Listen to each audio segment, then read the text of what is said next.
Assalamualaikum warahmatullahi wabarakatuh. Perkenalkan, saya Muhammad Indra Yusuf dengan NPM 2020-01-12. Kali ini saya akan menjelaskan sekaligus memenuhi tugas mata kuliah AIK 5 yang diberikan oleh Dr. Furqan Mawardi SPDI MPI yang tema yang saya angkat yaitu paradigma pengembangan ipteks. Langsung saja kita masuk.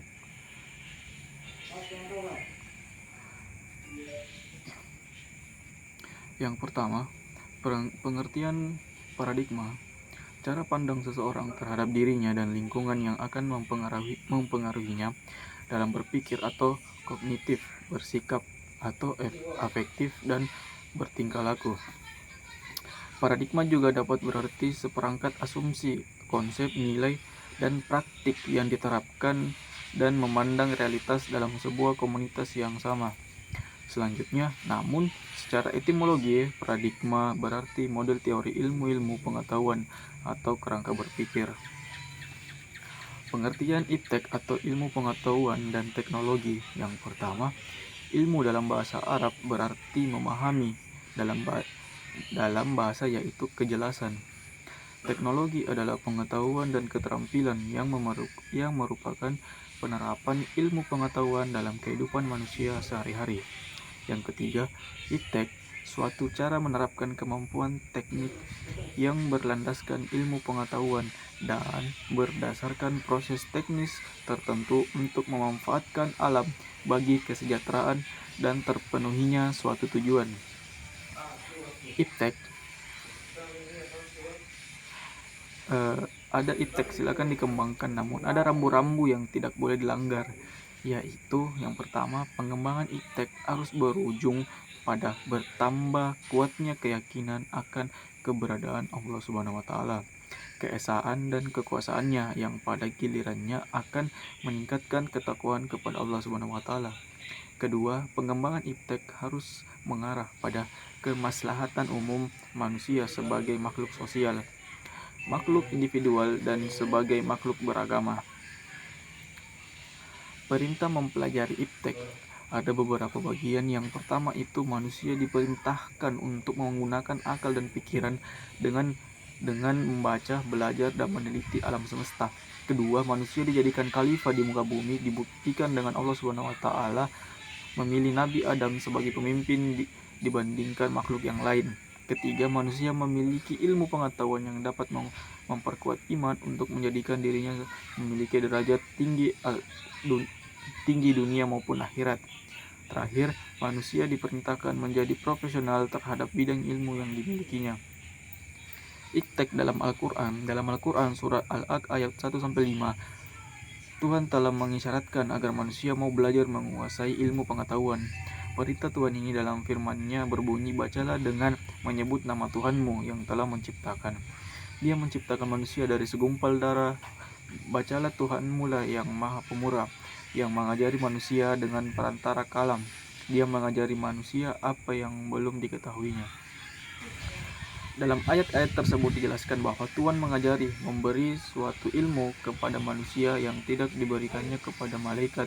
Tuhan mengetahui segala yang terlahir maupun yang tersembunyi di dalam hati, dan ilmu Tuhan sangat luas, meliputi segala rahasia yang ada di langit dan di bumi.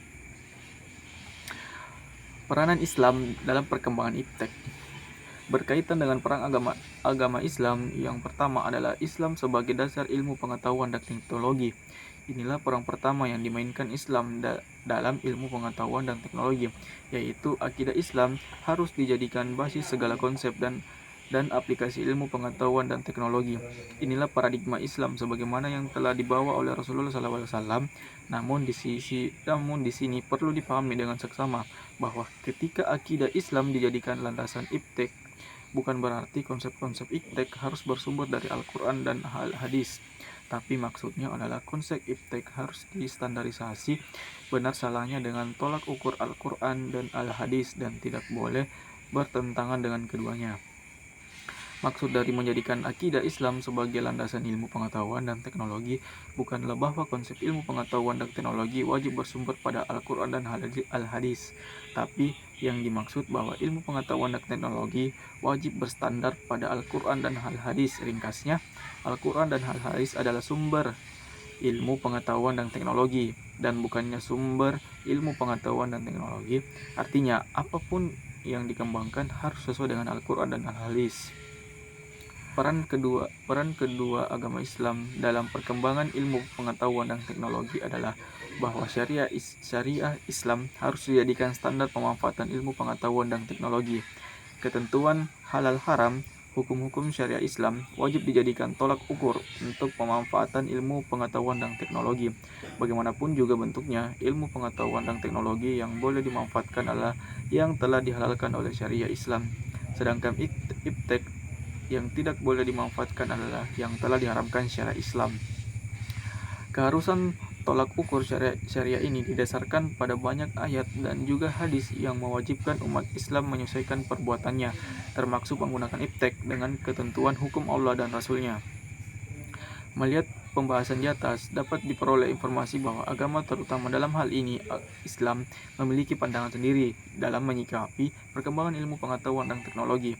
Pandangan tersebut terimplementasi melalui peran yang dimiliki oleh agama Islam dan perkembangan ilmu pengetahuan dan teknologi. Uraian Ahmad Abdul Hadi Syain tersebut dapat dikutip untuk menunjukkan bahwa Islam begitu berperan dalam upaya mengontrol dan menstabilkan perkembangan teknologi dan ilmu pengetahuan sebagai upaya mewujudkan keselarasan hidup guna menciptakan kerukunan dan perdamaian umat beragama di seluruh dunia. Bukti-bukti ilmiah kebenaran Al-Quran dalam bidang ekonomi. Al-Quran sebagai pedoman hidup umat Islam mengajarkan supaya setiap manusia menegakkan keadilan dalam kehidupan bermasyarakat.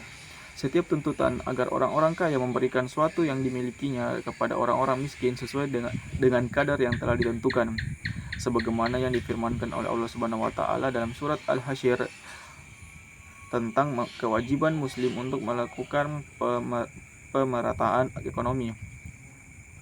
Ayat ini juga secara eksplisit menjelaskan tentang sistem ekonomi Islam. Terdapat kewajiban adanya perputaran ekonomi yang merata bagi semua warga. Hal ini berfungsi mencegah monopoli kekayaan hanya pada orang-orang tertentu. Inilah wajah Islam, rahmatan lil alamin. Dengan sistem ini menjamin kemaslahatan umat. Untuk mewujudkan pemerataan ini, Islam memiliki jalan diantaranya penyaluran zakat, kurban, rikas, jizyah, harta warisan yang tidak memiliki ahli waris, dan harta-harta tidak bertuan merupakan pendapatan negara. Itulah tadi beberapa penyampaian saya tentang paradigma pengembangan ipteks. Jika ada kesalahan kata mohon dimaafkan. Billahi taufiq wal hidayah. Wassalamualaikum warahmatullahi wabarakatuh.